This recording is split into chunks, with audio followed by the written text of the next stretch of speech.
सब एक्सेस दे के रखो। जितने लोग एग्जिट हो गए दोबारा ज्वाइन कर लो प्लीज। चलो। सो बेटा कल हमने ग्रेविटेशन के बारे में थोड़ा बहुत पढ़ा, अगर आपको याद हो तो, हल्का फुल्का कल कुछ पढ़ रहे थे, राइट? अच्छा, इतना पढ़ने के बाद बेटा now here is the question, first question, कि क्या समझ में आया आपको ग्रेविटेशन के बारे में?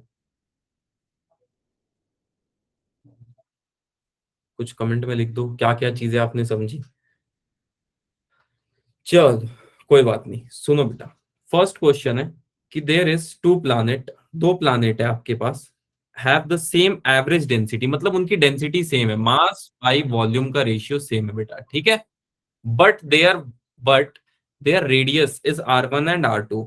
अगर एक्सेलरेशन ग्रेविटी के कॉज की वजह से इन दोनों प्लैनेट पे G1 और G2 है, तब रेडियस में क्या फर्क आएगा, ठीक है?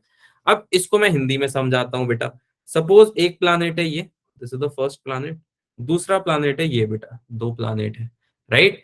इस प्लैनेट का यहां से यहां तक रेडियस आप मान लो R1 है, सिमिलरली इस प्लैनेट का यहां से यहां तक रेडियस R2 है, राइट? दो चीजें हो गई, सबसे पहले एक गिवन है, ठीक है? इनकी डेंसिटी भी सेम है बेटा, यानी कि मास अपॉन वॉल्यूम का रेशियो दोनों में सेम है, मास अपॉन वॉल्यूम का रेशियो दोनों में सेम है, ठीक?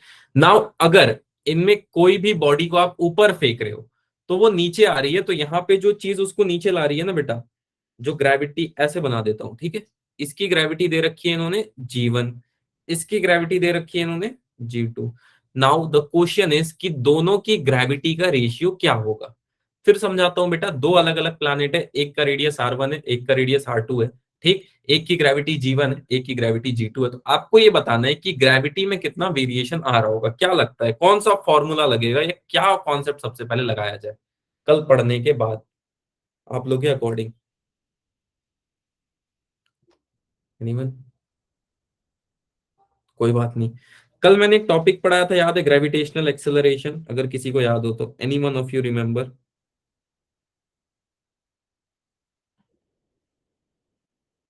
आधे सोच में पड़ गए, ऐसा कुछ पढ़े भी थे क्या कल? ये भालू किस जन्म की बात कर रहा है?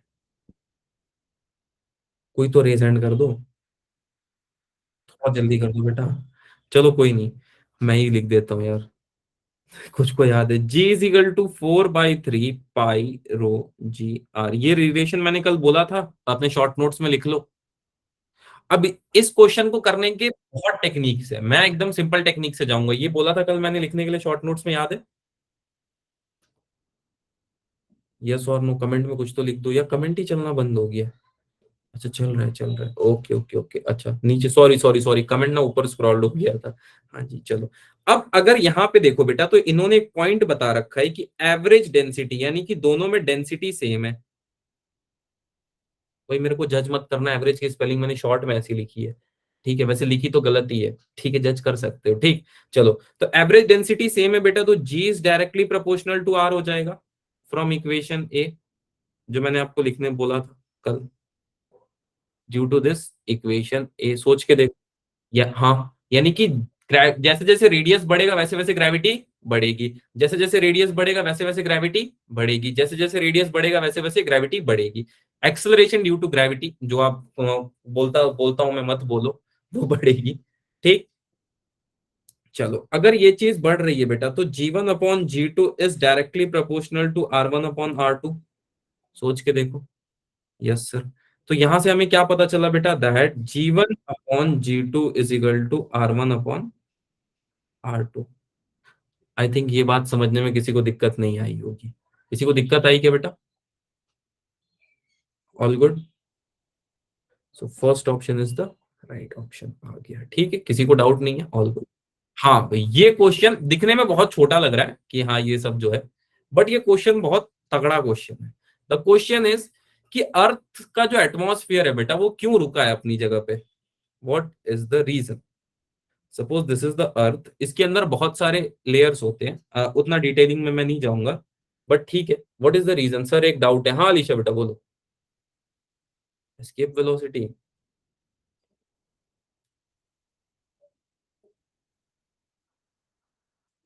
इसमें बहुत सारे स्ट्रेटोस्फेयर होता है बेटा, अगर आपको याद हो तो, एटमॉस्फेयर में एक लेयर्स होती है बहुत सारी।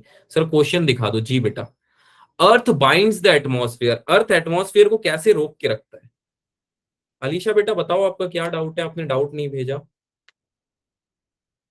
सर जी उस फॉर्मूले में क्यों लगा, वो जीएम अपॉन आर भी लग सकता है। जीएम अपॉन आर बेटा उस केस में नहीं लगेगा, sorry,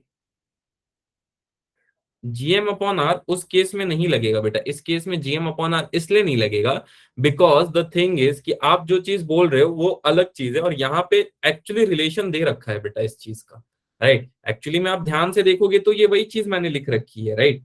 ji is equal to GM upon R वाली ही चीज मैंने लिख रखी है, बस मैंने मास की जगह वॉल्यूम और डेंसिटी को ले लिया, राइट।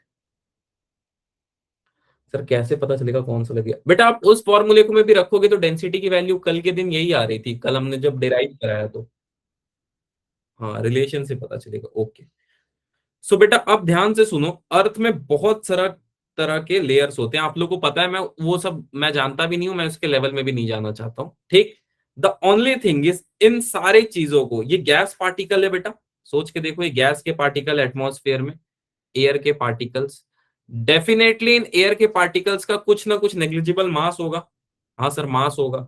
अब इसको यहाँ पे कौन रोक के रख रहा है, क्या ग्रेविटी रोक के रख रही है, सोच के देखो, क्या ग्रेविटी इन सारे पार्टिकल्स को रोक के रख रही है? क्योंकि हवा में जो पार्टिकल्स उनके मास भले मासलेस है, मैं मानता हूं, अगर वो मासलेस हो जाते तो 2 चैप्टर आपके सिलेबस में कम हो जाता, ठीक है, उनका मास नेग्लिजिबल होते हुए भी हम लेते हैं, राइट। ओके तो आई थिंक आप लोग को समझ में आ गया बेटा क्यों ग्रेविटी रीजन है इसका। वैसे होती तो और भी चीजें हैं बट ठीक है, अभी के लिए आप ग्रेविटी समझ लो, ओके ठीक। थर्ड क्वेश्चन, दो स्फीयर है of mass small m and capital M, एक को हवा में रखा गया, ठीक है बेटा, हवा में दोनों को रखा गया, और ग्रेविटेशनल फोर्स दोनों के बीच में एफ है।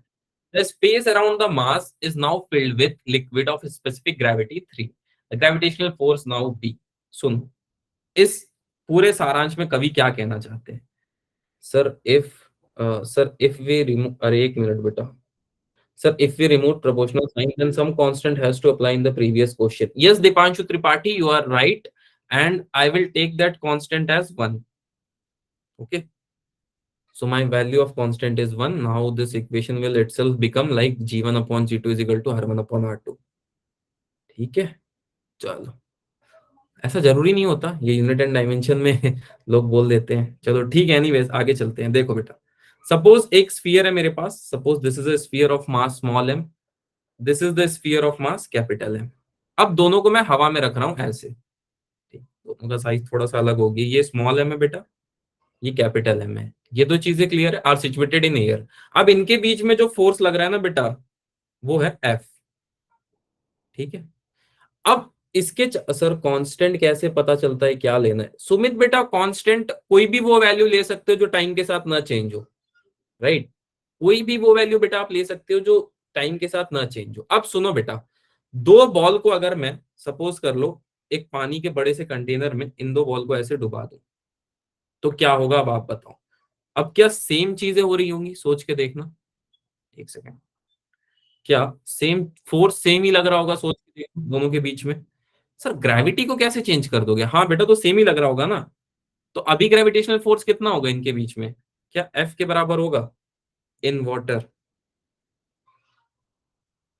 दोनों ही जगह एफ के बराबर होगा बेटा। इस बात को जरूर ध्यान से समझो कि जब भी ग्रेविटेशनल फोर्स की बात होती है वो इंडिपेंडेंट होता है, एफ इज इंडिपेंडेंट ऑफ, सुन लो बेटा, F is independent of, independent, हाँ, density of medium, density of medium. Keep this thing in your short notes, इस को अपने शॉर्ट नोट्स में कृपया करके जोड़ ले, ठीक है। मीडियम से किसी को फर्क नहीं पड़ता है, राइट। तो आई थिंक कर लोगे तुम लोग इतना। अगला क्वेश्चन तो खतरनाक है। Two particle of equal mass go round a circle of radius R. फिर से सुनो, दो पार्टिकल्स है बेटा, दोनों का मास सेम है, वो गोल से रेडियस में घूम रहे हैं under the action of mutual gravitation of attraction. ये बात समझ में आई? नहीं आया प्रीवियस क्वेश्चन, नहीं आया सर, रिपीट, अच्छा समझाता हूँ। देखो बेटा, दो मास, राइट, दो रेट, एक मास ये है, एक और मास ये ले लो, ठीक है, अभी हवा में है, तो इन दोनों के बीच में फोर्स ऑफ अट्रैक्शन कितना है, F is equal capital G M छोटा वाला और m बड़ा वाला अपॉन में आर स्क्वायर, राइट। ये है फोर्स दोनों के बीच में। अब इसी को मैं पानी के नीचे ले जाता हूं, सपोज कर लो इसको मैं पानी के नीचे ले आया बेटा उठा के, राइट। अब अगर मैं f की वैल्यू पूछूं तो क्या हो जाएगा, g small m upon capital m upon R square. कोई फर्क आ रहा है क्या बेटा f को, मीडियम से इसको कोई मतलब है क्या। अब अगर आपको डर लग रहा है तो मैं इसको तेल के बीच में ले जाता हूं, देखो अब ये तेल के बीच में ले आया मैं, तब कितना एफ लग रहा है बेटा, sir again the value of F is same, right. Sir can you repeat, F is independent of density, बेटा डेंसिटी ऑफ मीडियम से इसको कोई फर्क नहीं पड़ेगा, राइट। दो पार्टिकल्स के बीच में जो अट्रैक्शन का फोर्स होगा या जो इंट्रैक्शन का मीडियम होगा, ठीक है, वो सेम रहने वाला है, ठीक। मीडियम से उसको कोई फर्क नहीं पड़ रहा होगा डेंसिटी से, ठीक है। F in water and F, हाँ बेटा दोनों सेम होगा, ठीक है, कोई भी मीडियम में रख लो आप, दोनों ही सेम होने वाला है, because gravity will act constantly all along. ये कैवेंडिश का एक्सपेरिमेंट था और ऑब्जर्वेशन था, न्यूटन नहीं दे पाया था, ठीक है, सो दैट्स व्हाई। हाँ चलो, अब सुनना, इस बात को समझना, क्योंकि ये क्वेश्चन में 3-4 कॉन्सेप्ट एक साथ लगे हुए, इसलिए मैंने इस क्वेश्चन को लिया। कि बेटा आपके पास दो पार्टिकल है, सबसे पहले दो पार्टिकल को ड्रॉ करते हैं बेटा। Suppose there is two particle, एक पार्टिकल यहां पे रख देता हूं, राइट, एक पार्टिकल को यहां पे रख देता हूं, दो पार्टिकल है। सी, अच्छा लोग आंसर भी देने लगते, ये कला तुम कहां से लाते हो, ठीक है चलो। देखो दो पार्टिकल है हमारे पास, go around the circle of radius R. अब ये एक पार्टिकल है बेटा, ये एक पार्टिकल है, ये लोग एक रेडियस आर में घूम रहे हैं। क्यों घूम रहे हैं, और दोनों एक दूसरे से म्यूचुअली अट्रैक्टेड है। गूगल से, अच्छा गूगल ही है यार। सुनो, the particle of equal mass in a circle of radius R under the action of their mutual gravitation of attraction, the speed of each particle is, यानी कि दोनों पार्टिकल का स्पीड कितना होगा, इक्वल होगा। पक्का, चलो देखते हैं अगर आप बोल रहे हो तो। सुनो बेटा, इसको थोड़ा डायग्रामेटिकली ड्रॉ करता हूं, कि सपोज दो पार्टिकल ले लेते हैं, ठीक है, एक को मैं यहां पे रख देता हूं एज अवर सन, और एक को मैं अर्थ पे रख देता हूं यहाँ पे, ठीक। ये है earth. Now here is the question, अब क्वेश्चन आपको कुछ बता रहा है, जैसे ऐसा कुछ बता रहा है, और रेडियस कितना है, आर है, चलो ठीक है, रेडियस भी आर ले लिया हमने। अब मास ऑफ टू पार्टिकल कितना बोला है बेटा, मास ऑफ टू पार्टिकल मैं एम ले लूं, किसी को कोई दिक्कत होने वाली है क्या, मास को तो एम से ही रिप्रेजेंट करते हैं, यस ओके। और रेडियस कितना ले लूं, यानी कि दोनों का मास एम होने वाला है। सर दोनों का मास अलग अलग होगा तो बेटा उसको पढ़ने में हालत खराब हो जाएगी, अगर दोनों का मास आप अलग अलग ले लोगे तो, ठीक है, फिर वो बहुत उल्टा हो जाएगा, इसलिए हम जनरली आइडियल केस ही डिस्कस करते हैं कि जो केस हो सके, राइट। अच्छा रेडियस कितना हो जाएगा बेटा दोनों का, R1 is equal to R2 is equal to R. Sir R1 is equal to R2 is equal to R नहीं समझ में आया बेटा, दोनों का रेडियस आर ही लेना है, बस इतनी सी बात समझ लो, सिंपल सी बात है। हाँ बस छोटे आर के बराबर मान लो, बड़े आर के बराबर मान लो। लेकिन सर ऐसा आपने क्यों बोला, बेटा ऐसा मैंने इसलिए बोला, इक्वल टू लेने के बहुत मायने होते हैं फिजिक्स में, ऐसा इसलिए बोला जाता है बिकॉज इनका जो चेंज ऑफ रेडियस है वो ज्यादा फर्क नहीं ला रहा होगा, ठीक। ठीक है, ओके देन आई थिंक यहां तक तो किसी को कोई डाउट नहीं है। वैसे आर का तो यूज होगा भी नहीं, डोंट वरी। अच्छा दोनों के बीच में ग्रेविटेशनल फोर्स ऑफ अट्रैक्शन कितना होगा, कोई बच्चा बता सकता है कमेंट में। सर ये क्या चीज है बेटा, एफ की वैल्यू, अच्छा अच्छा, ये शायद ट्राई कर सकते हैं, क्या होगा दोनों के बीच में एफ की value, G into M into M upon R square, ठीक है।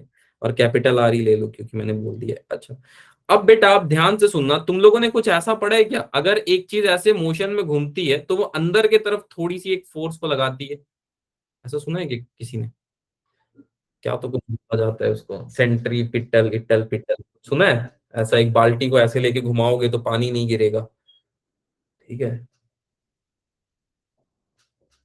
सेंट्रीपिटल एक्सेलरेशन, चलो सुना है सबने। कुछ याद है क्या उससे रिलेटेड, कुछ उसके वास्ते रखते हुए चीजें अगर आपको याद हो तो। सर कई साल पहले पढ़े थे, अब याद नहीं है ऐसा कुछ, कुछ भी याद है, M V square upon R, very good बेटा। तो एफ की वैल्यू मैं ऐसे लिख दूं, एम वी स्क्वायर अपॉन में आर, ठीक है, इसको मैं बोल देता हूँ इक्वेशन 1, इसको मैं बोल देता हूँ इक्वेशन 2, दोनों को कंपेयर कर देंगे तो क्या वैल्यू मिलेगी बेटा, दोनों को कंपेयर कर देंगे तो क्या वैल्यू मिलेगी, G capital M upon small M, divided by R की वैल्यू कितनी है, 2r²। सर 2r आपने कैसे कर दिया सर अचानक से? ये 2r वाला नहीं समझ में आया सर, बाकी सब समझ में आ गया। 2r बेटा मैंने इसलिए लिया बिकॉज यहां पे देखोगे तो दो पार्टिकल है, राइट? दो पार्टिकल का मास r² के टर्म्स में लिया जाता है। तो सर आपको r लेना चाहिए था ना बेटा। अगर इसका r और इसका r लूंगा तो क्या बचेगा?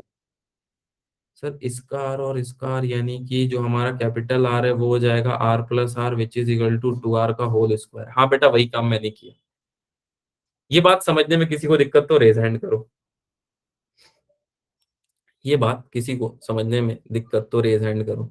सुनो बेटा, दो प्लानेट है या दो पार्टिकल है, इसका रेडियस r और r है, तो टोटल कितना हो जाएगा? अगर सिर्फ मुझे r टोटल की वैल्यू फाइंड करनी हो तो r(1) एंड r(2) इसके इक्वल, और दोनों का ही मैंने रेडियस बोल रखा है r लेना है, तो r टोटल कितना हो जाएगा? 2r के बराबर। यानी कि r की जगह आपको अब लिख देना है 2r, दैट्स इट। अब ठीक है सर, ये दोनों पार्टिकल का रेडियस दोनों को जोड़ोगे तो, नहीं दोनों का 2r नहीं है, दोनों का r है बेटा, दोनों को जोड़ के मैंने लिखा क्योंकि यहाँ पे मुझे दोनों की जरूरत पड़ेगी इसके लिए। ठीक, ये इसमें एक कॉन्सेप्ट था और इसमें कोई कॉन्सेप्ट नहीं है छुपा। बाकी तुम अपने से सॉल्व भी कर लोगे तो आंसर आ जाएगा। कुछ नहीं करो बेटा, बस mv² अपॉन r कर दो, राइट? सर ऐड करके टू, हाँ ऐड करके 2 कैपिटल R साक्षी बेटा, 2 स्मॉल r नहीं आएगा। अब इसको कोई जोड़ घटा तो सकता है ना, इसको जोड़ घटाने में किसी को दिक्कत तो बता दो। यहाँ से v² की वैल्यू कितनी आ जाएगी, या सिर्फ v की वैल्यू कितनी आ जाएगी? G(M)/4r which is also equal to half √GM में। ये बहुत बड़ी जो मैंने मैथ्स की, ये समझने में किसी को दिक्कत, ये समझने में किसी को दिक्कत? नो, तब ठीक है। अब काट पीट तो कर लो, इतना कर सकते हो मेरे को लगता है। यार जैसे क्यों चल रहा है पता नहीं, चलो ठीक है। आई थिंक काट पीट कर सकते हो, इसमें कुछ करना नहीं है बेटा। इसको अगर किसी को नहीं समझ में आया तो एक बार देख लो। G(M)/(4r²) which is equal to mv²/r। इससे एक r कट गया, इससे एक छोटा m या बड़ा m जो भी काटना है कट गया, क्या बच गया बेटा? Gm/4 is equal to 4r is equal to v²। ठीक है, और v इज इक्वल टू ऐसा कुछ मैंने कर दिया √Gm/4r। अब मैं इस 4 को बाहर निकालूंगा तो कितना बच जाएगा? 1/2 √Gm। ठीक है,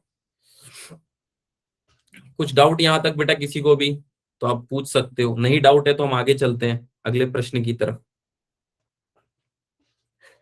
ये प्रश्न बहुत आसान है, ठीक है, रेज हैंड। अभी भी डाउट है क्या बेटा इस कॉन्सेप्ट में? दो बच्चों ने हाथ उठाया। MR(W²) क्यों नहीं लगा? MR(W²) क्या होता है बेटा, ये नहीं समझा। MR(W²) क्यों नहीं लगा? इंक्रीज, ये नहीं समझ में आया बेटा, डाउट नहीं समझ में आया आपका। ओमेगा है वो, ओमेगा है वो, अरे भैया ओमेगा नहीं है सर, क्लास लीव हो गई थी।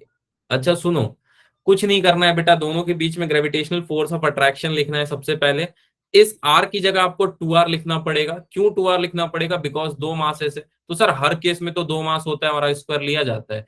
बेटा समझो इस बात को कि इनके बीच में r तो जरूर हो रहा होगा, बट ये 2r के इक्वल होगा क्योंकि दो बॉडीज है, एक इस पे फोर्स लगाएगी एक इस पे फोर्स लगाएगी, इसके लिए मैंने बोला बस। वेट इंक्रीज होगा, अच्छा चलो। When a body is taken from the equator to pole, अब सुनो बेटा कहां से कहां लाया जा रहा है? इक्वेटर से पोल की तरफ लाया जा रहा है, right? When a body is taken from equator to the pole, its weight, उसका भार क्या होगा? Increases, increases. एक ही फॉर्मूला या दो फॉर्मूला याद रखो, सारे क्वेश्चन बन जाएंगे। देखो बेटा, ये होता है अर्थ, इक्वेटर कहां होती है? ये होती है इक्वेटर।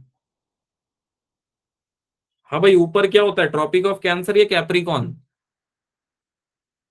और नीचे, नीचे क्या होता है? चलो ठीक है, ज्योग्राफी में तुम लोग पढ़ के आए हो। अब सुनना बेटा ध्यान से, मैंने कल क्या बोला था? जैसे जैसे वैल्यूज ऊपर जाएंगी क्या होगा बेटा? जैसे जैसे वैल्यूज ऊपर जाएगी क्या होगा? कौन सी वैल्यू अर्थ में बड़ी होती है आप बताओ?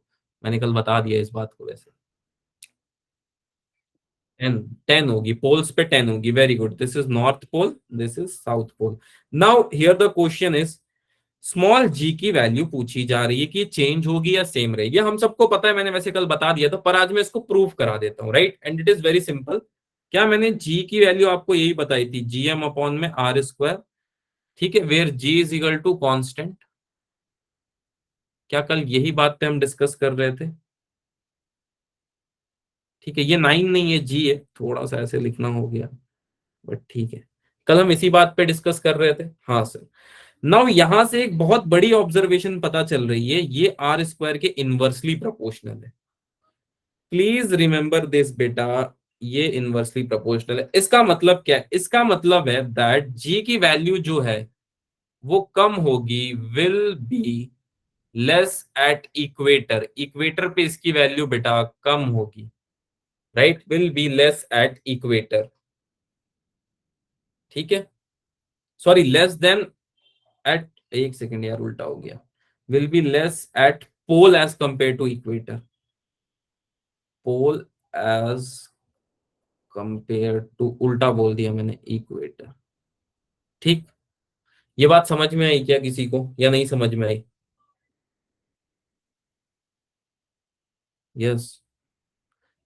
कुल मिला के सीधा ये समझ लो बेटा, इसकी वैल्यू जो होगी इक्वेटर पे हमेशा 9.8 होगी और पोल पे हमेशा 10 होगी।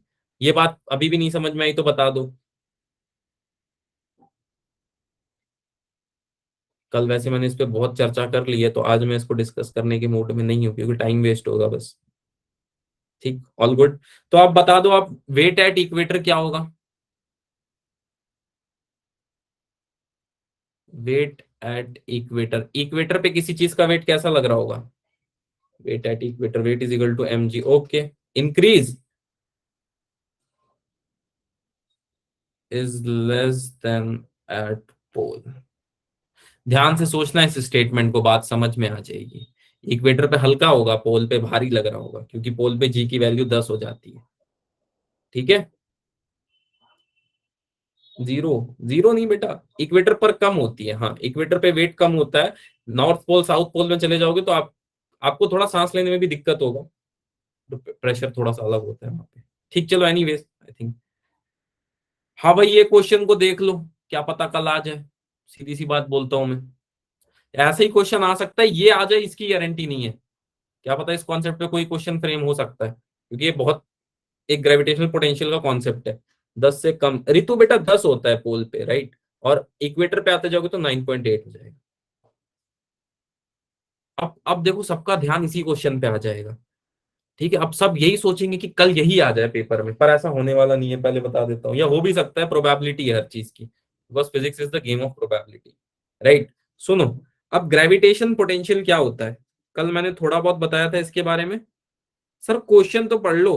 हाँ बेटा पढ़ता हूँ, रुक जाओ, ग्रेविटेशनल पोटेंशियल के बारे में कल वैसे हमने इस पे डिस्कस किया है थोड़ा बहुत, अगर आप लोग को याद हो तो। सुनो, अब ध्यान से सुनो।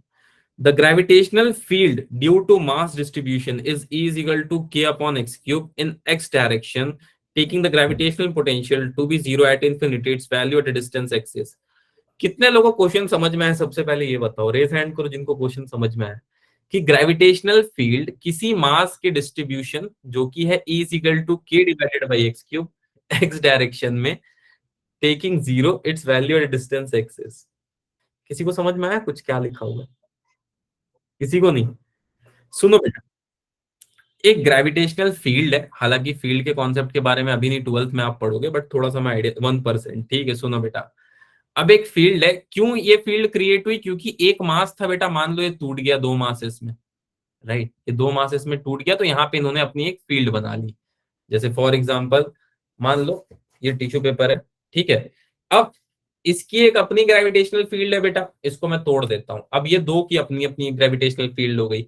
दोनों को मैंने एक्स डायरेक्शन में तोड़ा, सोच के देखो, दोनों को मैंने एक्स डायरेक्शन में तोड़ा। अब मुझे दोनों को जोड़ना है, तो वैल्यू कितनी आएगी इसकी, ग्रेविटेशनल पोटेंशियल की वैल्यू कितनी आएगी at distance x? Gravitational potential की वैल्यू कितनी आएगी एट डिस्टेंस एक्स? सिंपल सी बात, ठीक। अब सुनो, अब देखो, E is equal to k divided by x cube is the given equation। अब इस तरह के क्वेश्चन में क्या किया जाता है, may be D, may be, चलो देखते हैं बेटा। इस तरह के क्वेश्चन में इंटीग्रेशन किया जाता है कहां से, एक्स से इनफाइनाइट की तरफ, कैसे, ऐसे, into D X is equal to K. ठीक है, अब इंटीग्रेशन सोच के आधे बच्चे भागने के चक्कर में होंगे, तो कोई बात नहीं, एक ट्रिक मैं बता देता हूं, जब भी ऐसा क्वेश्चन आए तो कैसे सॉल्व किया जाता है, पर पहले इसको समझ लो। हम क्या कर रहे हैं, हम इंटीग्रेट कर रहे हैं कि छोटे छोटे टुकड़े में बेटा एक्स से इनफाइनाइट लाने में कितना टाइम लगेगा, राइट। सुनो, X to the power -3+1 upon में -3+1 which is X to infinite, ये होता है इंटीग्रेशन। सर ये कैसे हुआ, बेटा ये ऐसे हुआ कि मैंने बहुत बार वैसे बता दिया है, 1/x⁴n का इंटीग्रेशन जब आप करोगे तो आपको इसको ऐसे करना पड़ेगा, x to the power -n dx which is nothing but x to the power -n+1 upon -n+1। ठीक, ठीक है क्या, ये फॉर्मूला बस आपको यूज करना है। सर इंटीग्रेशन से नहीं होगा, कुछ और बता दो, वो भी बता देता हूँ। सर डिफरेंशिएशन का रूल 1, इंटीग्रेशन का रूल 1 बेटा। ठीक है, चलो आई थिंक ये थोड़ा थोड़ा समझ में आया जो मैंने किया। किसी को नहीं समझ में आया तो रेज हैंड कर दो। हाँ, काफी काफी लोगों ने रेज हैंड किया है। चलो वो दो मार्क्स को ऐड करने पर आंसर आएगा। नहीं नहीं नहीं, मैं ट्रिक बता देता हूँ, डोंट वरी। ट्रिक को वैसे मैं इतना फेवर नहीं करता हूँ, बट ठीक है, आप लोगों को समझ नहीं आएगा इसके लिए बता दूंगा। 2x²। ठीक है, ये क्यों हुआ ये मत पूछना, फिर भी मैं बता ही देता हूँ, तुम लोग पूछोगे। इसकी वैल्यू आ जाएगी x to the power -2 upon में -1 which is also equal to 1/2x²। ठीक है, सिंपली दो। ठीक है, आधे परेशान है सर, अभी करना क्या है, मतलब क्या करना क्या है सर, कुछ नहीं करना है बेटा, बस इसको ऐसे लिख दो k/2x²। सर माइनस कहाँ गया, बेटा एक प्रॉपर्टी होती है जिसको हम ऐसे बोलते हैं, integration of a to b f(x) dx is nothing but x की वैल्यू a से b क्या आती है, बस ये। हालांकि मैंने बहुत बार इसको बता दिया है, तो अब कोई मतलब नहीं है और टाइम भी कम बचा है। ठीक, ये आया। अब मैं बताता हूँ जिनको इंटीग्रेशन वगैरह ये सब से डर लगता है, although I don't support trick, but ये क्वेश्चन इतना बहुत बड़ा कुछ है नहीं जिससे फिजिक्स में कोई बदलाव आ जाए, इसलिए ट्रिक यूज कर सकते हैं। सुनो ट्रिक क्या है बेटा, आपको जो भी वैल्यू दी हो, राइट, आपको suppose e is equal to k/x⁵ दी हो, राइट, ऐसा कुछ वैल्यू दे दे, या जो भी वैल्यू दे दे, मुझे नहीं पता, ए बी दे सकता है, बी सी दे सकता है, मुझे नहीं पता। ये ध्यान रखना किस डायरेक्शन में पूछ रहा है, और जिस भी डायरेक्शन में पूछेगा ना बेटा, जिस भी डायरेक्शन में पूछेगा डिवाइडेड उसी डायरेक्शन से कर रहे होंगे generally, most of the time यही रिपीट होगा। अब सुनो करना क्या है, कुछ मत करना। क्या आपको डिफरेंशिएशन हल्का फल्का आता है क्या, हल्का फल्का, तो आप एक काम करना, ऐसे कर देना 5x⁴ बस, आपका आंसर गलत हो ही नहीं सकता, बिलीव मी। ठीक है, 5x की पावर, नहीं नहीं नहीं नहीं, वैसा नहीं, वैसे एक सेकंड एक सेकंड एक सेकंड बेटा, उल्टा समझ लिया लोगों ने इसको। ये देखो, यहाँ पे क्या था, क्या इक्वेशन कुछ ऐसी थी, k/x³ तो हमने क्या किया, k/2x² किया, एक वैल्यू कम कर दी। सिमिलरली यहाँ पे भी ऐसे ही कर देना, यहाँ पे क्या करोगे, आप लिख देना 4x⁴, आपका आंसर गलत नहीं होगा।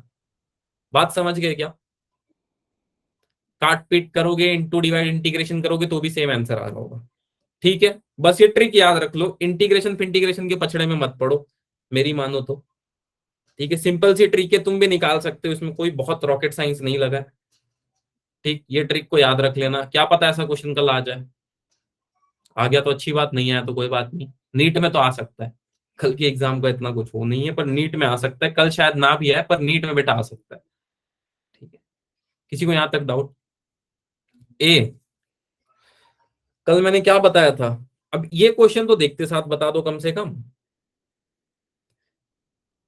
देखो एस्केप वेलोसिटी पे कल हमने यही डिस्कस किया था, सर एस्केप वेलोसिटी की वैल्यू क्या होगी, ए। अच्छा चलो ठीक है, मतलब तुम लोग को थोड़ा बहुत कल समझ में आया था। अरे ये कैसे स्क्वायर रूट बन रहा है, हाँ अब बन गया, 2gm/r। या फिर और एक मैंने बताया था √8π, याद है क्या, किसी को याद है क्या, मैंने बोला था यार इसको प्लीज याद रखना, इससे क्वेश्चन जल्दी सॉल्व होता है, याद है। आज मैं उससे क्वेश्चन सॉल्व करके दिखाऊंगा आपको। ठीक है, ये दो वैल्यू होती है एस्केप वेलोसिटी की, दोनों में से जो ऑप्शन आपको दिखे you can tick the option and go ahead. Okay, किसी को डाउट है तो बताओ यहाँ तक। इंटीग्रेशन के पछड़े में मत पड़ना बेटा, इसी प्लीज ट्रिक को याद कर लो, वैसे ट्रिक को मैं फेवर नहीं करता हूँ, आपका टाइम बचेगा। ठीक,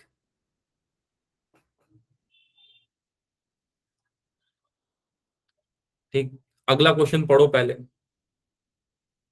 क्या दिया हुआ है अगला क्वेश्चन। कि अगर जी एक्सेलरेशन है, अब ये क्वेश्चन बिल्कुल परफेक्ट बैठ रहा है। अगर जी एक्सेलरेशन है ग्रेविटी की वजह से अर्थ के सरफेस पे, आर रेडियस ऑफ अर्थ है, तो एस्केप वेलोसिटी कितनी होगी? बी। बी। क्यों बी होगी?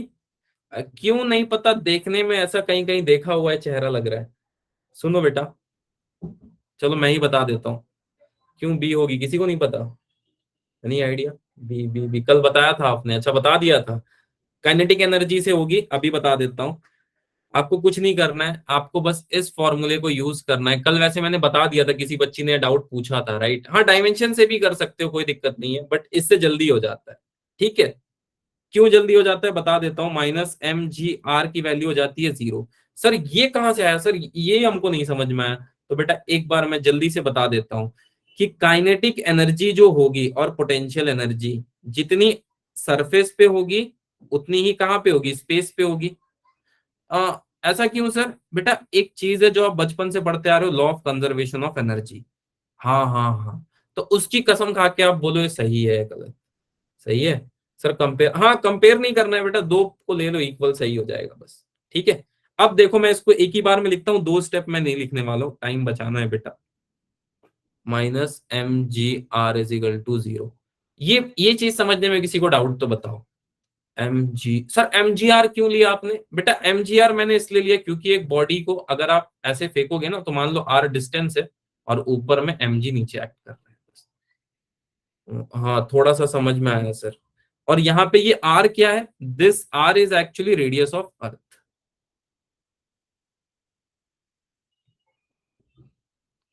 राइट, आई थिंक थोड़ा बहुत लगा होगा आइडिया। सर सिर्फ ग्रेविटेशन ही होगा नहीं सुमित बेटा, अभी मैं शुरू करने वाला हूँ, लास्ट एक दो क्वेश्चन बचे हैं बस। ठीक है, उसके बाद मैं थर्मल प्रॉपर्टी शुरू करूंगा।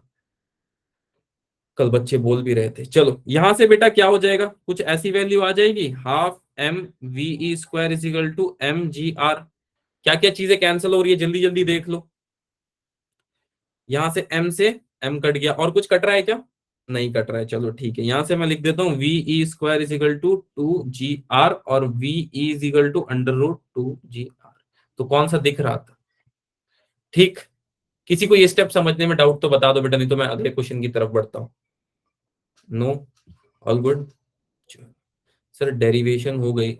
सर डेरिवेशन नहीं, डेरिवेशन नहीं है बेटा, ठीक है चलो अगला क्वेश्चन है, the escape velocity of object from earth depends upon mass, main density and gravitational constant. तो क्या हो गया, मैंने बोला था एक याद करके रखने के लिए, 8 पाई अपॉन में 3, याद आया? सर ये फॉर्मूला क्यों यूज किया, कौन सा बेटा? कोई, मैंने कंजर्वेशन ऑफ एनर्जी को यूज किया, आप चाहो तो डायमेंशन एनालिसिस से भी कर सकते हो, इसलिए यूज किया मैंने।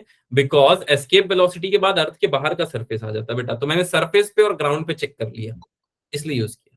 ठीक है, ए, सब ए बोल रहे हो? कंफर्म हो? क्या मैंने डायरेक्ट ही वहां से बोल दिया था, याद रख लो इसको, इसीलिए बोला था। वैसे ठीक है, मेरा तो काम है। देखो बेटा इस क्वेश्चन में क्या बोल रहे हैं, एस्केप वेलोसिटी, राइट? तो एस्केप वेलोसिटी हमको क्या पता है, जल्दी से देख लेते हैं एक बार। ठीक है, और एंड करते हैं इस चैप्टर को एक क्वेश्चन और करके, दैट्स इट। एस्केप वेलोसिटी हमको क्या पता है, G capital M small M upon R square is equal to half M V E square. कल मैंने ये बताया था आप लोगों को। कुछ बच्चे फिर बोलने लगे सर डेरिवेशन मत करो, डेरिवेशन मत करो, याद आया? इसीलिए करा रहा था कि तुम लोग का क्वेश्चन जल्दी सॉल्व हो जाए। चलो ठीक है, आगे चलता हूं मैं यहां से।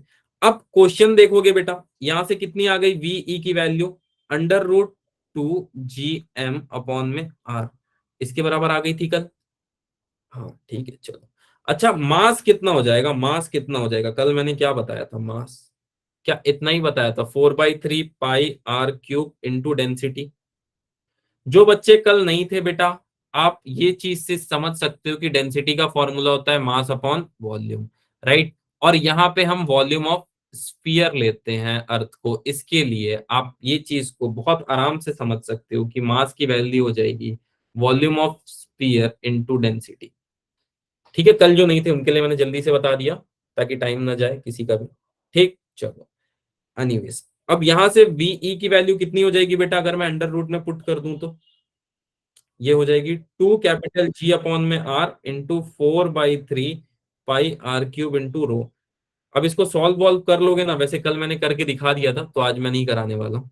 आज मैं डायरेक्ट लिखूंगा 8 पाई अपॉन में 3 G इंटू रो। कल वैसे मैंने बोला था प्लीज बेटा इसको याद रखना, इसीलिए बोला था कि इससे क्वेश्चन जल्दी सॉल्व होते हैं एस्केप वेलोसिटी के। ओके देन, किसी को डाउट बेटा यहाँ तक, या बहुत फास्ट हो गया हो तो बताओ, फिर से समझा देता हूँ। सर बाहर भी था, बाहर आर भी था, बाहर आर भी था। अच्छा आर, हाँ वो आर बेटा, वो एक आर कटेगा ना तो बाहर आ जाएगा, वो आर ले सकते हो आप, हाँ बाहर आर आ जाएगा, सही बोल रहे हो।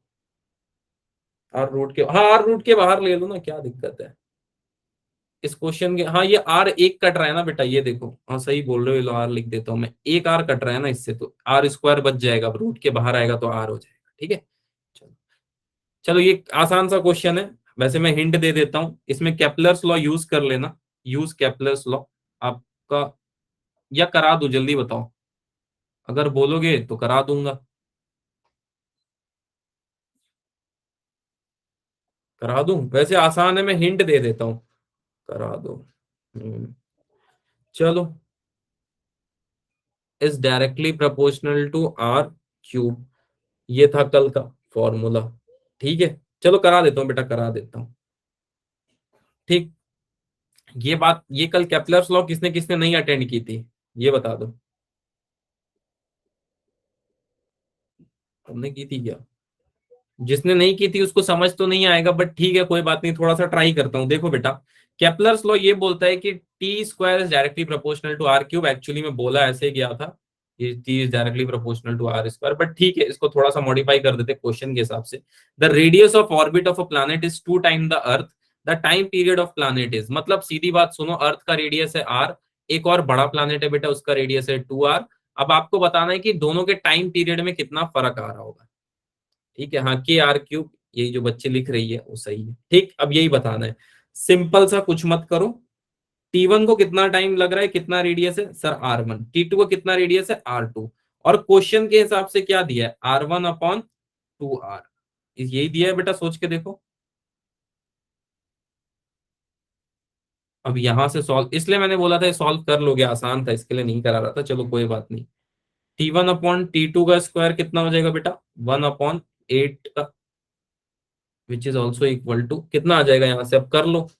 हाँ 2.8 आ जाएगा बेटा। ठीक है, अब इसको मैं कराऊंगा ना तो टाइम बर्बाद करूंगा, बस वही हो जाएगा।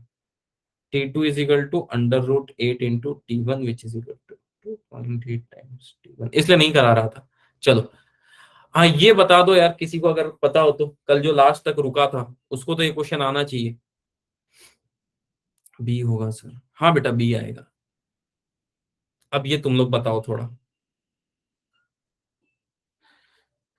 क्वेश्चन ये बोल रहा है कि Kepler second law, law of area is nothing but a statement of work energy theorem, conservation of linear momentum,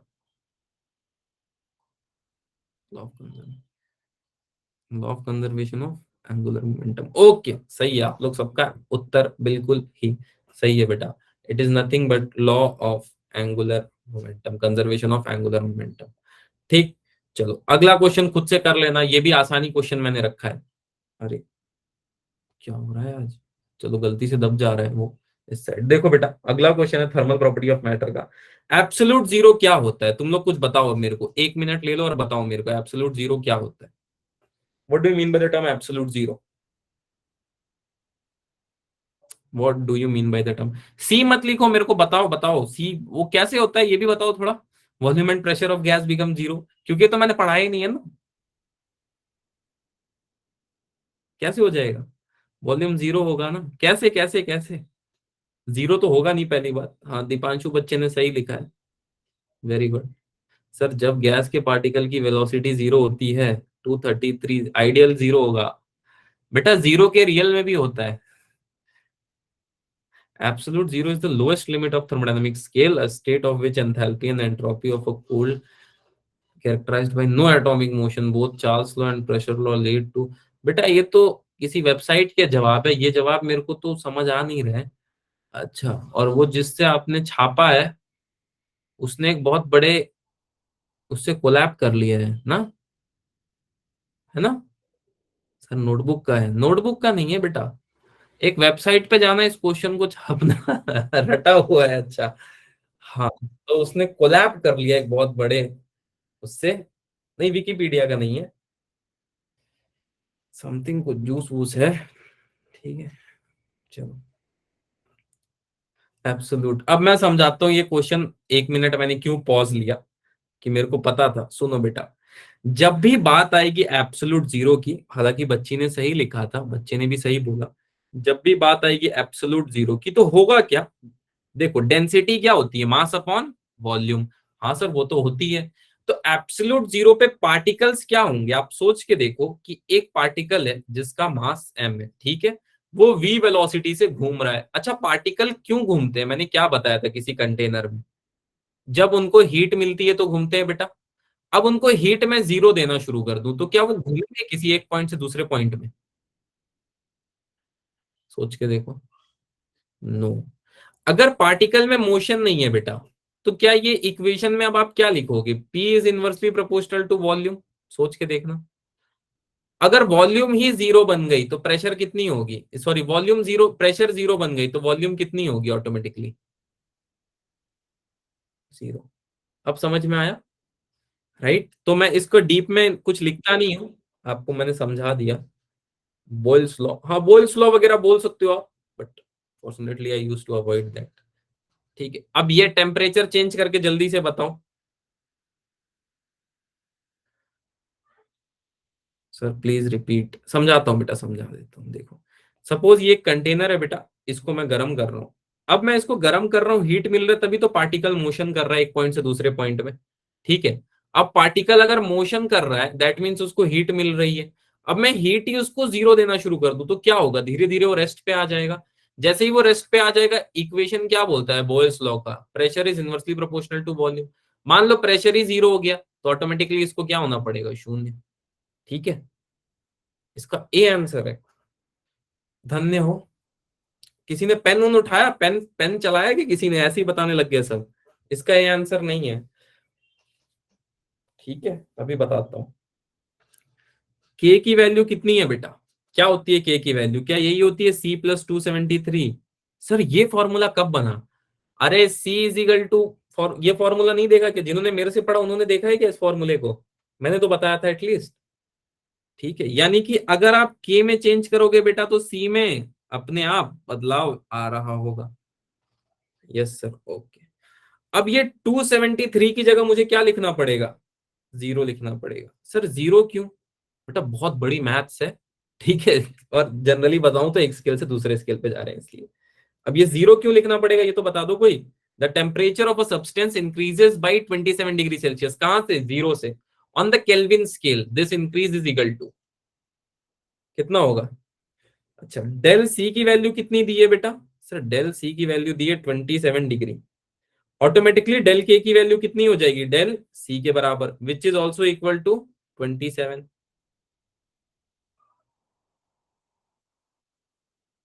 पक्का?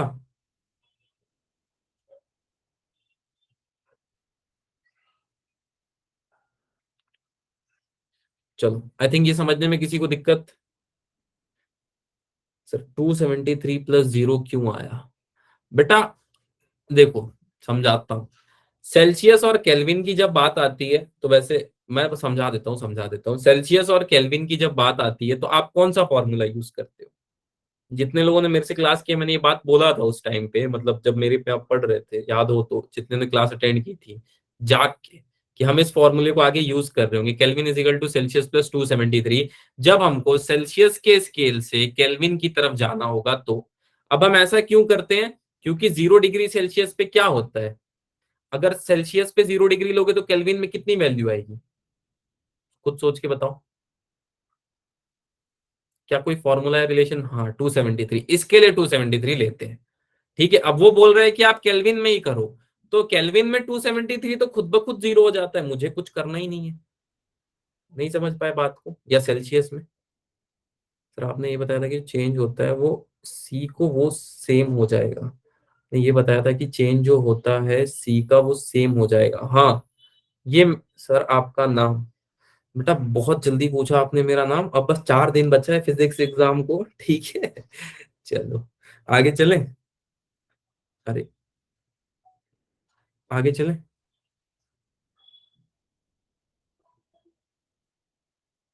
एक सेकंड। यस सर, चलो चलो आगे चलते हैं। अगला सवाल देखो बेटा, हाँ ये जल्दी से बता दो, हालांकि ये अभी बहुत ही इस पे भी चल रहा है आजकल। सुनो, चलो चलो चलो चलो सुन लो, अब बात सुन लो बेटा। क्रायोजेनिक सुना है क्या किसी ने? क्रायोजेनिक्स क्या होता है? सर ये कल के एग्जाम में आएगा क्या? ये सब मत पूछना, कोई सीधी सी बात है। ठीक है, आ भी सकता है नहीं भी आ सकता है, बट तैयारी कर। क्रायोजेनिक्स नहीं सुना है तो आज सुन लो बेटा। जब भी आप हाई टेम्परेचर और लो टेम्परेचर की पढ़ाई एक साथ करोगे, आप उसको क्या बोलोगे? Study of very cold and very high temperature, उसको आप बोलोगे क्रायोजेनिक। ठीक है, आगे चल के सुनोगे, इसलिए मैंने पहले ही इस नाम को आपको सुनवा दिया। क्रायोजेनिक्स क्या होता है, याद रहेगा बेटा सबको? ओके। अगला सवाल, क्या ये सवाल कहीं देखा हुआ लगता है? और बहुत बच्चों ने ये सवाल मेरे से पूछा भी था, याद है? याद हो तो, जब पेपर हो गया था तो। सर बट, हाँ बट आगे बोलो बेटा। पायरोमेट्री भी बता दो। पायरोमेट्री बेटा एक स्केल होता है एक्चुअली में, सही बताऊं तो, ठीक है, उसमें भी चेंजेस ही कैलकुलेट कर रहे होते हैं, इसका पता है। क्वेश्चन में लो टेम्परेचर दिया हुआ है, वेरी हाई, अच्छा वेरी कोल्ड और वेरी लो एक ही चीज है बेटा, ठीक है, रुको वेरी लो लिख देता हूँ। ठीक है, अब सही है। चलो, यस चलो। ये क्वेश्चन याद है, सब टेस्ट के बाद पूछ रहे थे सर इसको बता दो, एक दो को तो मैंने वैसे रिप्लाई दे भी दिया था, कुछ के बच गए थे। देखो देखो सर, पर हाँ आगे बोलो बेटा।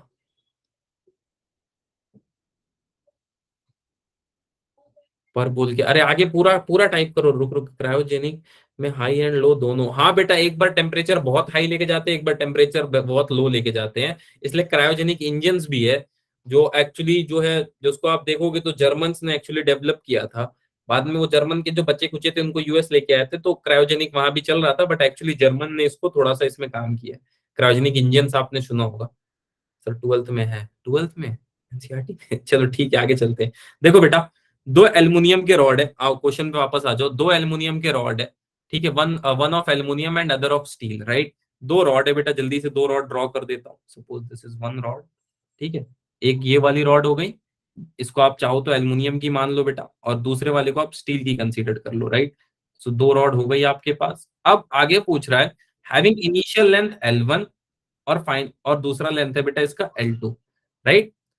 सर ये मैंने हाँ मेरे को याद है बेटा, मेरे को याद है, आप लोग सबने पूछा था, और कुछ कुछ को मैंने रिप्लाई कर भी दिया था। अब देखो ध्यान से यहाँ पे, चलो देखो, अब ये एक रॉड हो गई बेटा, आपने बताया नहीं था, अच्छा बताया नहीं था मैंने, चलो आज बता देता हूँ, ठीक है।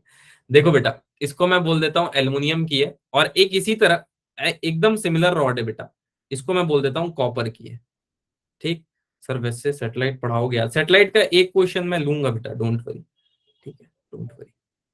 एक कॉपर का है मेरे पास, राइट? ये दोनों चीजें L1/L2, अच्छा कर लिया है क्या सबने? चलो कोई बात नहीं, मैं आगे चलता हूँ। दोनों को एक साथ कनेक्ट कर दिया गया और एक सिंगल रॉड बनाया गया।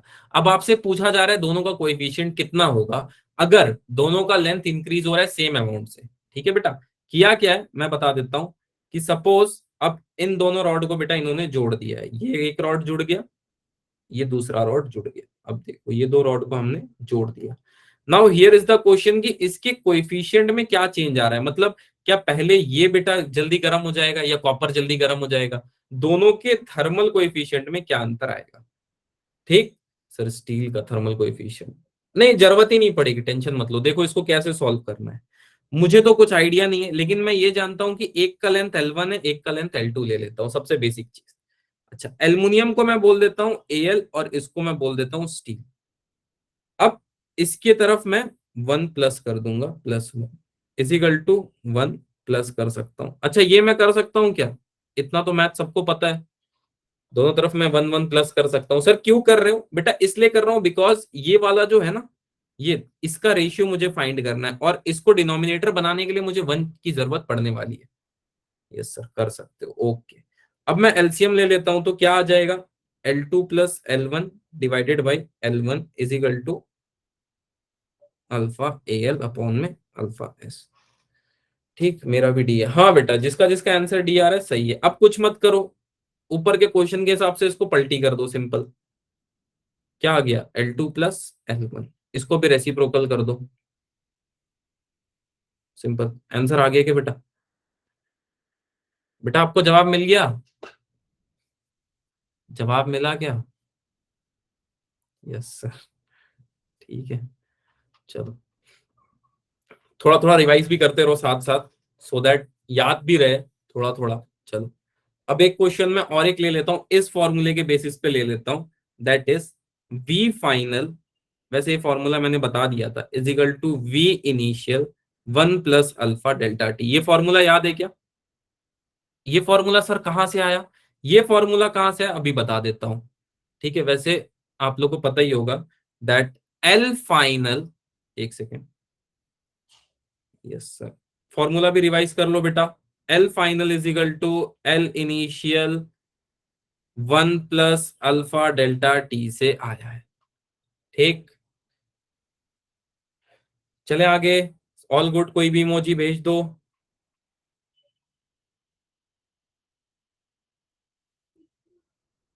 चलो चलो चलो, अब सुनो बेटा, सवाल सुनो। The volume of a gas at 20 degree Celsius. Suppose मेरे पास एक कंटेनर है बेटा, ये कंटेनर है, ठीक है। Let me draw this container, और थोड़ा सा इसको हीट वीट करने का शायद आगे नौबत आ जाए। डी होगा इसका, डी होगा। चलो देखते हैं बेटा। Volume of a container of gas 20 degree तापमान पे अभी इसको रखा गया है, राइट, नॉर्मल प्रेशर पे। अगर इसको मैं 100 डिग्री पे हीट कर दूं बेटा, 100 डिग्री पे हीट कर दूं, तो इसका वॉल्यूम हो जा रहा है 125 सेंटीमीटर। ठीक है, तो वॉल्यूम कोएफिशिएंट पे कितना अंतर आएगा, सीधी सी बात ये पूछी जा रही है।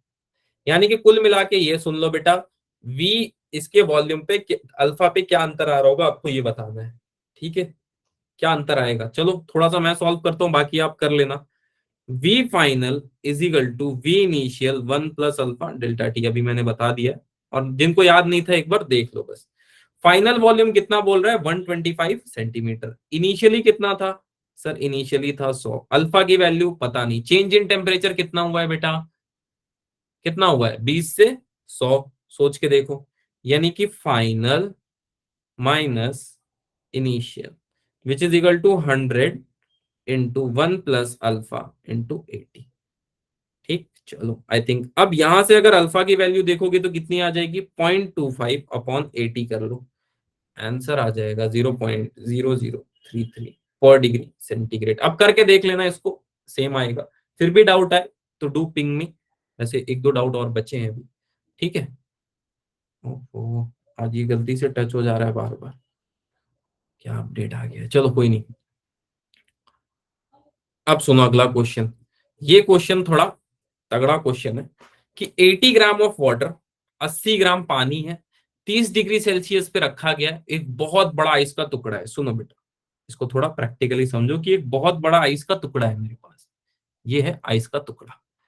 80 gram of water is poured in. अब 80 ग्राम पानी मैंने जग से, सपोज ऐसे जग है मेरे पास एक, ये जग से, ठीक है।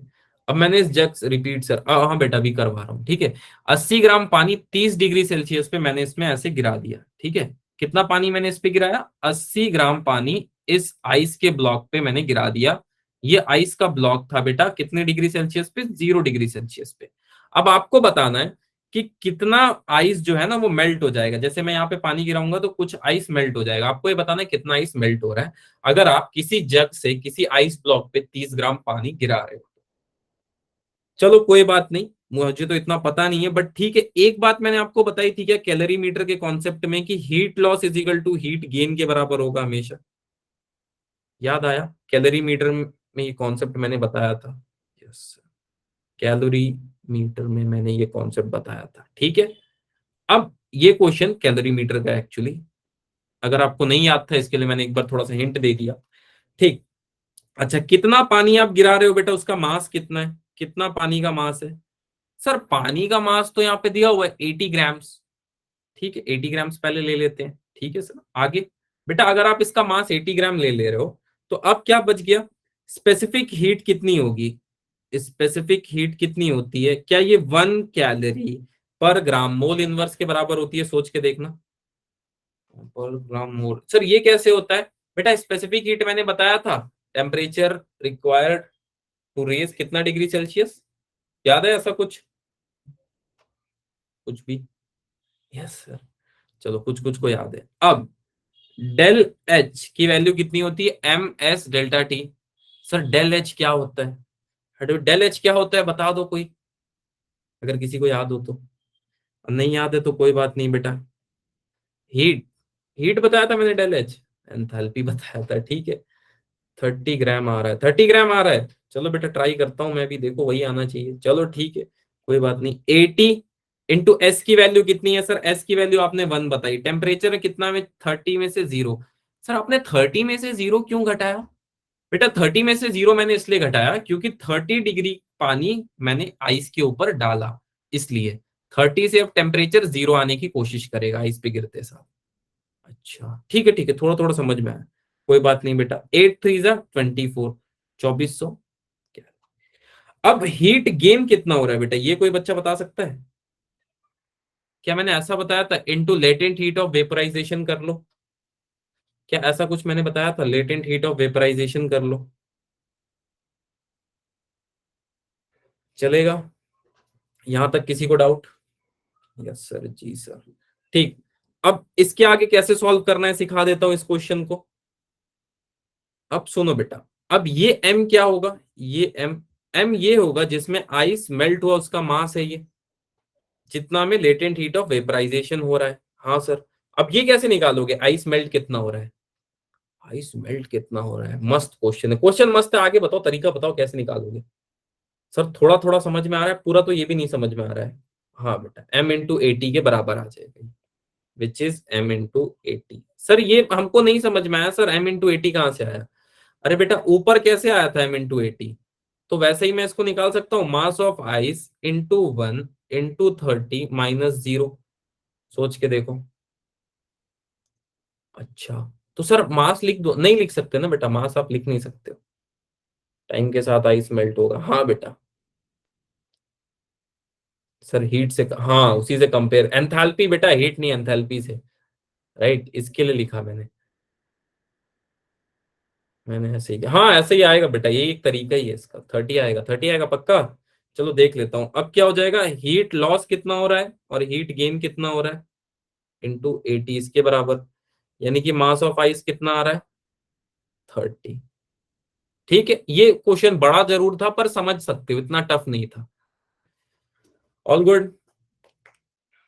सर एल की जगह 80 कैसे आया? एल की जगह 80 ऐसे आया बेटा, मैंने ऊपर वाले इक्वेशन से कंपेयर करके देखा, एंथैल्पी में 80 इंटू 1 इंटू ये 30 लिया था हमने, और सेकंड केस में हमने 30 की जगह ऐसे ले लिया। सर लेटेंट 80 कैसे आया? लेटेंट 80 ऐसे आया बेटा, because latent heat of vaporization, या मान के चलो आप 80 क्यों ले रहे हैं हम, ये सवाल है, क्योंकि हमने यहाँ पे कंपेयर करके देखा एम एस डेल्टा टी से, एंथैल्पी वाले इक्वेशन से, दोनों की वैल्यू ऐसी दिख रही थी, क्योंकि हीट गेन कितना होगा, जितना हीट लॉस होगा, दैट्स वाई वहां पे हमको ये वैल्यू मिल रही थी एल की। ठीक, अभी भी नहीं समझ में आया बेटा?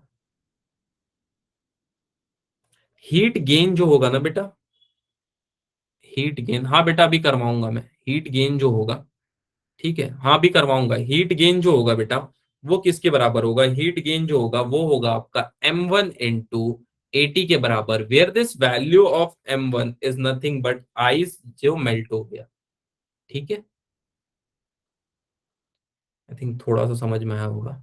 चलो ये क्वेश्चन देखो, कभी कभी आपको ऐसे क्वेश्चंस भी मिलते हैं बेटा जिसमें आपको वैल्यू फिक्स नहीं मिलेगी, आपको ऑप्शंस देख के करेक्ट करना होगा, तो उस केसेस में आप क्या करोगे, क्या लगता है? सबसे क्लोजेस्ट ऑप्शन पे टिक करना, जैसे work done in converting 1 gram of ice at -10 degree Celsius into steam of 100 degree Celsius. C? नहीं सी तो नहीं होगा बेटा, ये तो इतना इतना तो मेरे को गारंटी है, कोई और ऑप्शन जरूर हो सकता है। Any idea? किसी को? ए ए ए भाई इतने लोग हो, ABCD सभी बोल दोगे तो चारों ऑप्शन सही हो जाएगा। ठीक है, NTA तुम लोग को फिर बोलेगा 4 साल बाद आओ, एक ऑप्शन सही होता है। ठीक है, चलो ये कंफर्म है। चलो सुमित बेटा देखते हैं, वर्क डन बाय कन्वर्टिंग, सुनो, वर्क डन बाय कन्वर्टिंग 1 ग्राम, कितने को? 1 ग्राम ऑफ आइस एट कितने डिग्री सेल्सियस पे? -10 डिग्री सेल्सियस पे। अच्छा, -10 से इसको कहाँ लाना पड़ेगा बेटा, सोच के देखो सबसे पहले। -10 से आप इसको कहाँ लाओगे? सर -10 से ना हम तुरंत इसको धुआं धुआं कर देंगे। इसमें ट्रिक है? नहीं, ट्रिक नहीं है बेटा, ट्रिक नहीं है सर। माइनस डायरेक्ट हम इसको धुआं कर देंगे बेटा, आइस तुरंत धुआं नहीं हो सकता। सबसे पहले आपको इसको लाना पड़ेगा एट 0 डिग्री सेल्सियस, 1 ग्राम एट 0 डिग्री सेल्सियस। ठीक है सर, सबने इतनी जल्दी बताया। बेटा अब तरीके अनंत है सबके बताने के, ठीक है, कोई डिमोटिवेट मत हो। मेरे एक भैया थे, ठीक है, 2 मिनट लेता हूँ। वो भैया ना मेरे को हमेशा सिखाते थे कि बैट को ऐसे पकड़ो, बैट को तिवारी यहां से कट शॉट मारो। और मैं डरता था क्योंकि मैं लेदर बॉल से कभी खेला नहीं था। तो भैया हमको बहुत सिखाते थे कि बेटा ये कट शॉट ऐसे मारो, कवर ड्राइव ऐसे मारो। तो मेरे को लगता था यार भैया को बहुत आता है, और भैया बोलते थे कि आप खेलना मत बड़े लोगों के साथ, बहुत फास्ट बॉलिंग करते हैं। तो खेलते खेलते मैं बड़ा हुआ, तो मैं एक बार मैच खेलने गया, तो मैंने देखा भैया तो 11th मैन है, मतलब भैया को खिलाया नहीं जाता है, भैया से खाली फील्डिंग ली जाती है। तो जरूरी नहीं है कि जो सही आपको बोलते जाए वो सही होगा, ठीक है। तो ये भी हो सकता है कि कुछ गूगल करके बता रहे हो, ठीक है। तो ऐसे भैया और दीदी से दूर रहें, मेरा यही मानना है।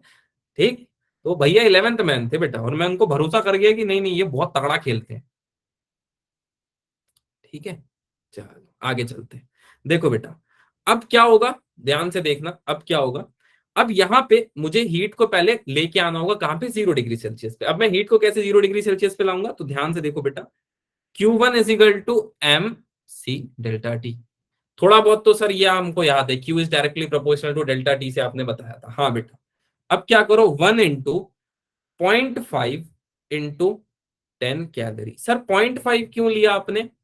बेटा 0.5 मैंने इसलिए लिया, क्या रीजन है 0.5 लेने का? सर दोबारा अजी, दोबारा बता दो, मुझे समझ नहीं आया। हाँ बेटा देखो, मान लो एक आइस है मेरे पास, राइट, ये आइस है बेटा। अब इस आइस को ना मेरे को धुआं बनाना है, तो सबसे पहले इसको मेरे को पानी बनाना पड़ेगा, और पानी को हीट करूंगा तो ये स्टीम बनेगा, राइट बेटा। तो सबसे पहले हम आइस से वाटर तक चेक करते हैं क्या हो रहा है, राइट। स्पेसिफिक, हाँ बेटा, स्पेसिफिक हीट कैपेसिटी, ठीक है, सबसे पहले वहां से वहां तक का चेक करते हैं क्या हो रहा है। ठीक, तो अब इसको हमने जब सॉल्व किया स्पेसिफिक हीट कैपेसिटी को, तो वैसे सबको पता है वाटर और आइस का, अगर नहीं पता है तो ऐसे देख लो, 0.5 याद भी रख सकते हो, तुम्हारी मर्जी है। पर सर आपने टेम्परेचर चेंज 10 क्यों लिया, -10 क्यों नहीं लिया? इसलिए 10 लिया बेटा क्योंकि यहां से जो है -10 डिग्री सेल्सियस से आ रहा है वो, इसके लिए। अच्छा, तो मतलब 10, तो सर माइनस ले लो बेटा। माइनस मैंने नहीं लिया, देर इज अ रीजन, क्योंकि माइनस माइनस ऑटोमेटिकली प्लस हो जाएगा। अगर मैं देखूं फाइनल टेम्परेचर 0 है और इनिशियल टेम्परेचर -10, तो आपको दिख रहा है ΔT क्या हो जाएगा? ΔT हो जाएगा आपका 0 + 10, तो ΔT is equal to 10 degree Celsius, इसलिए मैंने माइनस नहीं लिया। ठीक है, अच्छा, अब ये हो गया 5 कैलोरी। ठीक, चलिए सर, बेटा स्पेसिफिक हीट वाटर का उतना ही होता है, ठीक है, सी की वैल्यू याद रख लो, राइट। अच्छा, अब देखो, अब 1 ग्राम ऑफ आइस को अब मैं वाटर में चेंज कर रहा हूं। सर 1 ग्राम ऑफ आइस को अभी तो आपने बताया था, नहीं बेटा, अभी हमने क्या फाइंड किया, उसके अंदर कितनी हीट है। अब मैं लेटेंट हीट फाइंड करना चाहता हूं, तो कैसे होगा? 1 gram of ice eight 0 degree Celsius से आपको कहां जाना होगा? वाटर पे फिर से। ठीक है, मैं शॉर्ट में लिखता हूँ, टाइम कम है, इतना ज्यादा नहीं लिखता हूँ। तो Q2 की वैल्यू कितनी हो गई? M × L again, latent heat of fusion, हाँ बेटा वेरी गुड। अगेन ये कितना हो जाएगा? 1 × 80 कैलोरी। सर 80 कैसे आया बेटा? पानी का भी तो मैंने बताया था पिछले वाले केस में 80 क्यों आ रहा था।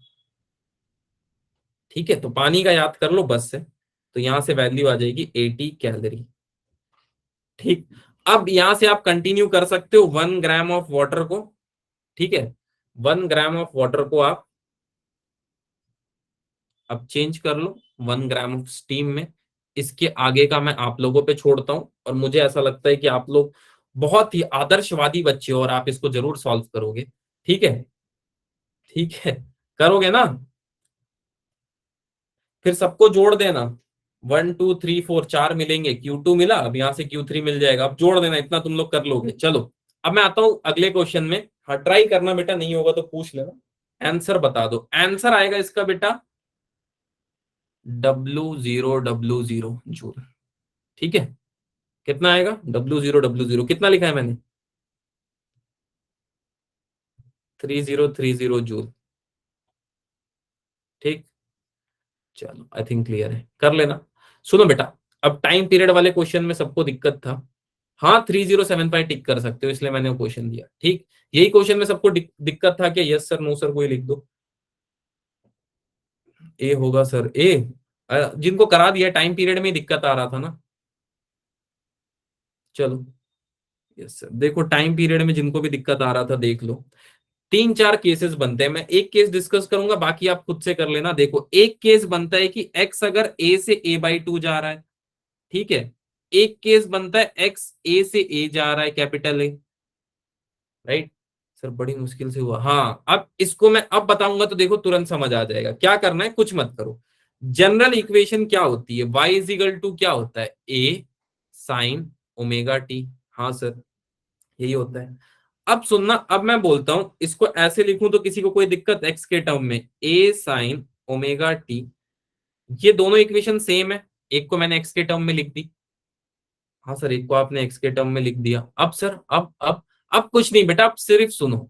अ simple harmonic oscillator has an amplitude small A and time period capital T. The time required by it to travel from X is equal to A/2 कितना होगा? सिंपल सी बात इसने पूछी।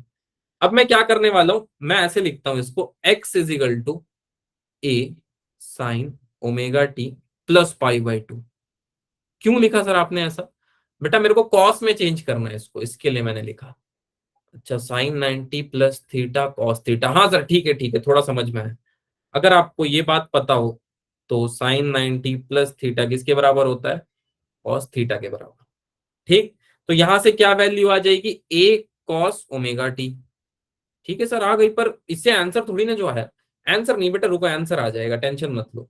अब यहाँ पे x कहां से कहां जा रहा है? सर x ना a से A/2 जा रहा है। तो मैं एक काम करता हूं, डायरेक्ट x को a के लिए तो मैंने निकाल रखा था, A/2 के लिए मैं निकाल लेता हूं।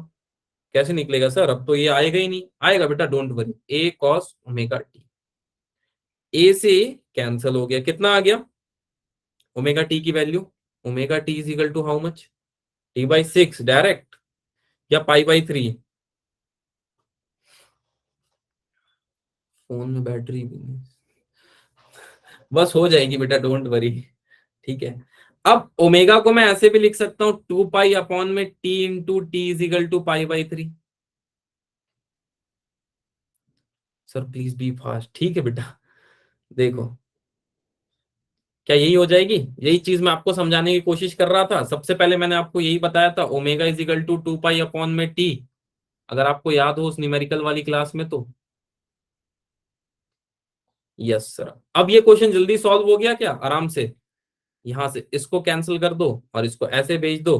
तो t is equal to how much? T/6। क्या यही बात मैं उस दिन भी समझाने की कोशिश कर रहा था? सर स्मूथली हो गया। हाँ बेटा, ये स्मूथली इसलिए हुआ क्योंकि इसके पहले तुम लोगों ने बहुत दिमाग खपाया था इसमें। मैं बस इस स्टेप को इसलिए नहीं बताना चाह रहा था क्योंकि अगर मैं बता देता साइन 90 प्लस थीटा तो ये तुरंत तुम लोग सॉल्व कर लेते। ठीक है, यही चीज इसमें हिडन था। कॉस में क्यों किया बेटा? कॉस में मैंने इसलिए किया ना, देखो समझाता हूँ। कॉस में करने का जो रीजन था, यही समझाने के चक्कर में पिछली बार आधे कंफ्यूज हो गए थे, बट स्टिल अगर आप बोलोगे तो मैं समझा के दिखाता हूँ आपको हुआ क्या। मैंने साइन के टर्म्स में इसको इसलिए नहीं लिया क्योंकि वाई को मैंने ऑलरेडी साइन के टर्म्स में ले रखा था। जब मैंने इसको एक्स में चेंज किया तो मैंने बोला फेस चेंज कर देते हैं इसका। ठीक है सर, π/3 कैसे आया बेटा? π/3 ऐसे आया, इसमें π/3 इसमें ऐसे आया, समझाता हूं। देखो, कॉस की वो वैल्यू सोचो जिसपे हाफ आ रहा है। कॉस की वो वैल्यू सोचो जिसपे हाफ आ रहा है। कौन सी ऐसी वैल्यू है जिसपे कॉस की वैल्यू हाफ आती है? सोच के देखो। 60 डिग्री। 60 डिग्री को मैं कैसे लिख सकता हूँ, सोचो। क्या मैं ऐसे लिख सकता हूँ? 180 अपॉन में 3, 3 6 18। बस वही किया बेटा मैंने यहाँ पे। बट कॉस में कर सकते हैं क्योंकि मोशन, हाँ वही बात है। अब मैंने उसको वैसे बताया क्योंकि फेस चेंज हो रहा है ना बेटा, वही एक्सट्रीम पोजीशन पे जा रहा है। सोचो यहां से उसका फेस चेंज करके यहाँ आ रहा है, राइट। पहले वाई में था, ऐसे था पेंडुलम, अब धीरे धीरे एक्स की तरफ जा रहा है। वाई में था और 90 डिग्री की तरफ मूव कर रहा है, राइट। पेंडुलम ऐसे चलता है, राइट, इसके लिए। ठीक है, ओके। अगला क्वेश्चन देखो बेटा। A man measures the period of a simple pendulum inside a stationary lift. ठीक है, सुनो। एक स्टेशनरी लिफ्ट है बेटा, there is a stationary lift. ठीक, एक स्टेशनरी लिफ्ट का मतलब है एक लिफ्ट है आपके पास, ठीक है, इसमें कोई इंसान खड़ा है। ठीक, suppose there is a lift, इसमें बेटा कोई इंसान खड़ा है यहाँ पे। ठीक है, और ये एक बॉल को ऑब्जर्व कर रहा है, बस ये देखना। लिफ्ट वाला क्वेश्चन तुम लोगों ने सॉल्व किया ही होगा, ठीक है, उसी से रिलेटेड थोड़ा सा है ये। ठीक, अब देखना। A man measures the time period of a simple pendulum inside a stationary lift and finds to be T second. सुनो, टी अब क्या हो रहा है, ये एक पेंडुलम है बेटा, और ये पेंडुलम टी सेकंड में पूरा रेवोल्यूशन कंप्लीट कर रही है, और ये आदमी इसको लिफ्ट में देख रहा है। सिंपल सी बात है, इतनी बात। आगे बोला जा रहा है कि if the lift accelerate upward find the acceleration with an acceleration g/4 then time period of pendulum will be. अब ये लिफ्ट बेटा ऊपर की तरफ जा रही है, और आपको ये बताना है इसमें कि इसका एक्सेलरेशन कितना होगा। g/4 से ये जा रही है, तो इसमें क्या फर्क आ रहा होगा, या फिर indirectly soon low, the period of pendulum will B, time period बताना है कितना आ रहा होगा। सी, चलो देखते हैं बेटा। देखो क्या होता है, टाइम पीरियड की वैल्यू होती है 2π√L/g। यही होता है सिंपल पेंडुलम के लिए। सबसे पहले सिंपल पेंडुलम के लिए आपने आई थिंक पढ़ रखा है। सर क्या, हाँ बताता हूँ बेटा। सबसे पहले पेंडुलम को सॉल्व करते हैं, ठीक है, क्योंकि पेंडुलम ही अभी अंदर है। तो पेंडुलम के लिए टाइम पीरियड आपने इतना ही देखा है बेटा। पेंडुलम के लिए टाइम पीरियड वैसे तो मैंने बहुत बार बोल दिया, बट ठीक है। हाँ, हाँ उन्होंने कराया था एक बार, मैं भी करा देता हूँ, ठीक है, ताकि आप लोग को ये थोड़ा सा समझ में आ जाए। अब देखो, अब मैं बोलता हूँ चेक करते हैं लिफ्ट के अंदर क्या फर्क पड़ रहा है। तो लिफ्ट के अंदर कुछ खास फर्क नहीं पड़ेगा। L/g+a, क्योंकि एक्सेलरेशन आ जाएगा ऊपर की तरफ, इसलिए मैंने g+a ले लिया। ठीक, चलो सर ये g+a क्यों लिया बेटा। मैंने g+a इसलिए लिया क्योंकि g तो लग ही रहा होगा, साथ ही साथ एक्सेलरेशन इसको ऊपर अपवर्ड खींच रहा है, इसके लिए मैंने लिया,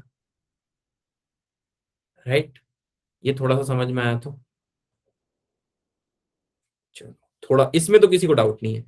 अब मैं टी एंड टी डैश का रेशियो ले लेता हूं, ताकि मुझे फर्क पता चल जाए दोनों में कितना फर्क आ रहा है। अपरेंट एक्सेलरेशन, हाँ ऐसा कुछ कुछ बोल सकते हो आप बेटा, कोई दिक्कत नहीं है। तो T dash divided by T की वैल्यू कितनी आ जाएगी, अंडर रूट, एल से एल कैंसिल हो जाएगा, ये जी ऊपर आ जाएगा अपॉन में g+a। किसी को ये समझने में दिक्कत बेटा किसी तरह की तो बताओ। All good, under root g × g+a, हाँ ठीक है। आई थिंक ये तो सबको समझ में आ गया इजीली। अब अगर बेटा मैं ध्यान से देखूं और इसको सॉल्व करूं, तो वैल्यू क्या रखनी पड़ेगी मुझे। सिर्फ आरएचएस को सॉल्व कर रहा हूं, एलएचएस छोड़ दे रहा हूं। क्या रखनी पड़ेगी, g/g+g/4।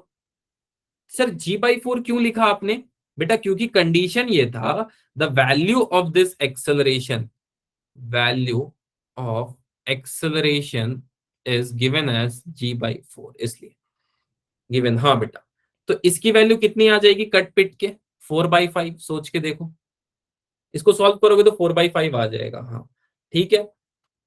अब 4/5 तो आ गया, अब 4/5 लेकिन कोई ऑप्शन में नहीं दिख रहा है सर, नहीं दिख रहा है। अच्छा कोई बात नहीं। अब ये ऑप्शन किसी और से मैच कर रहा है कि जिसमें डिनोमिनेटर में √5 आ रहा है। डिनोमिनेटर में नहीं सर, न्यूमरेटर। सर एक ऑप्शन दिख रहा है डिनोमिनेटर में आ रहा है, तो अब इससे ज्यादा इसके पीछे मत पड़ो। डिनोमिनेटर में आ गया तो ठीक है, और अगर न्यूमरेटर में आता तो सेकंड वाला सही हो जाता। सर ऊपर g+a की जगह g+g/4, हाँ लिया है ना बेटा, ये देखो यहाँ पे मैंने वही किया है। यहाँ पे देखो, यहाँ पे तो मैंने ले लिया है, g/g+4। √4 2 हो जाएगा, हाँ बेटा √4 2 हो जाएगा, राइट। तो इसको आप चाहो तो ऐसे लिख लो, 2/√5, और ये हो जाएगा टी डैश अपॉन में टी इज इक्वल टू 2/√5। अब ये टी ऊपर चला जाएगा तो टी डैश की वैल्यू आ जाएगी 2t/√5। किसी को ये चीज समझने में दिक्कत बेटा तो बता दो, मैं फिर से रिपीट कर दूंगा। वैसे यहां तक भी आपको समझ में आएगा। 2t कैसा है सुमित बेटा, 2t ये देखो, ये वाला जो टर्म था ना, इसको मैंने डिनोमिनेटर को यहाँ मल्टीप्लाई कर दिया, ठीक है, डिनोमिनेटर को मैंने मल्टीप्लाई कर दिया, क्रॉस मल्टीप्लाई, हाँ बेटा ठीक है, चलो कोई नहीं। अगला सवाल भी थोड़ा सा खतरनाक ही रहने वाला है कि the length of a simple pendulum is L. ठीक है, चलो एक लास्ट क्वेश्चन है बेटा, बस इसके बाद मैं क्लोज करता हूँ। ठीक है, सपोज करते हैं एक सिंपल पेंडुलम है हमारे पास, just have a simple pendulum like this. चलो देखो, यहाँ पे है ये पेंडुलम, राइट। अब यहाँ पे तो ये पेंडुलम है, अब आगे सवाल सुनो क्या बोल रहा है। आगे बोल रहा है कि इसका लेंथ एल है बेटा, and maximum angular displacement is theta, मतलब बहुत ज्यादा अगर आप इसको चाहोगे ना तो यहां तक लेके आ सकते हो, बस इससे ज्यादा इसको लाना पॉसिबल नहीं है, right. This is actually theta, maximum angular displacement. Sir question यही है बेटा, length of a simple pendulum is L and its maximum angular acceleration is theta, then maximum kinetic energy कितना होगा? पक्का? 1 - cos थीटा। देखो इसमें बेटा सबसे पहले एक ट्राइंगल बना लो, सबसे पहले एक ट्राइंगल बना लो, ठीक है। अच्छा, और इसका डिस्टेंस एल है, तो टोटल कितना हो जाएगा? एच की वैल्यू अगर मैं पूछूं यहां से यहां तक तो कितनी हो जाएगी? क्या ये कॉस के कंपोनेंट में आ रहा होगा? क्या एच की value L minus L cos theta आएगा, जिसको मैं ऐसे लिख लूं L into cos theta 1 - cos theta, तो भी सही है। ये ट्रिग्नोमेट्री समझने में किसी को दिक्कत तो बताओ? यस सर, ट्रिग्नोमेट्री समझने में किसी को दिक्कत नहीं है ना एच की? आसान सी ट्रिग्नोमेट्री होती है इसकी। No no no no, I think ये तो सब बहुत कराया तुम लोगों ने। और ये कुछ ऐसा मोशन कर रहा होगा पेंडुलम, ठीक है, कुछ ऐसा मोशन कर रहा होगा पेंडुलम, ऊपर की तरफ जा रहा होगा, ठीक। चलो आगे चलता हूं। और वी स्क्वायर की वैल्यू आपको सबको पता है, V square is equal to 2GH होता है। अब एच की जगह बस वैल्यू डाल दो, आंसर पा जाओ बेटा। एच की जगह अगर आप वैल्यू डालोगे तो क्या आ जाएगा? L into 1 - cos theta. सोच के देखो, अब ये वैल्यू तो वी स्क्वायर की हो गई, अब काइनेटिक एनर्जी पूछा है क्वेश्चन में, तो बस आंसर आ गया बेटा, half M V square. V square की जगह इस वैल्यू को रख दो, इंटू 2GL 1 - cos थीटा। 2 से 2 कट गया, which is equal to GL into 1 - cos theta. ये ऑप्शन कौन सा है देख लो, साथ में एम भी ले लेना यार, एम मैं भूल गया, ठीक है। चलो डी। एक लास्ट थोड़ा सा और सुन लो, कि कभी अगर तुमको ऐसा क्वेश्चन आ जाए, मास की वैल्यू एम रहने दो ना बेटा, एम के साथ तो इसने बोले ही नहीं है छेड़छाड़ करने, ठीक है। सुन लो एक क्वेश्चन और सुन लो, एक क्वेश्चन और का, एक क्वेश्चन नहीं मतलब ऐसे तुम लोग को एक बात बता देता हूं बस, कि मान लो एक अर्थ है बेटा, ये एक प्लानिट है अर्थ, राइट। एक बात बस बता देता हूँ जो कि ग्रेविटेशन में लास्ट क्लास में नहीं बता पाया था। सुनो, एक अर्थ में, अब यहाँ पे आप प्रोजेक्टाइल जानते हो, प्रोजेक्टाइल पढ़ा है क्या बेटा आप लोग सबने? थोड़ा बहुत अगर याद हो प्रोजेक्टाइल। सर कंपोनेंट दोबारा बता दो, कंपोनेंट नहीं बेटा, मैंने कंपोनेंट नहीं लिया, मैंने क्या किया देखो, ये एल था ना, इसको मैंने बोल दिया एल कॉस थीटा, राइट। और एच का अगर मुझे लेंथ जानना था तो मेरे को क्या करना पड़ेगा? L minus L cos theta, simply. So I got the answer, ठीक है। मैंने कुछ कंपोनेंट नहीं दिया बेटा, कंपोनेंट कंपोनेंट थोड़ा कंफ्यूजिंग हो जाता, वेक्टर में था, हाँ बेटा। शायद सेकंड चैप्टर में आपने पढ़ा होगा। अब देखना, अर्थ में कुछ प्रोजेक्टाइल होता है बेटा, सोच के देखो, अर्थ में आपने एक पत्थर को फेंका, ठीक है, अगर आपने किसी भी पत्थर को फेंका XYZ, तो वो एक प्रोजेक्टाइल बना रहा होगा, हाँ सर प्रोजेक्टाइल तो बनता है अर्थ पे। अच्छा प्रोजेक्टाइल अगर मान लो बेटा जी की वैल्यू कितनी होती है अर्थ पे, मान लो 10 है, तो प्रोजेक्टाइल ऐसा बन रहा है, ठीक। अब मान लेते हैं कि बेटा अर्थ से 10 गुना ज्यादा, मान के चलता हूं मैं 10 गुना ज्यादा ग्रेविटी है किसी प्लानिट पे, उस प्लानिट का नाम है 10G, उसका नाम हम लोग कुछ रख देते हैं, क्या नाम रखूं जल्दी बताओ?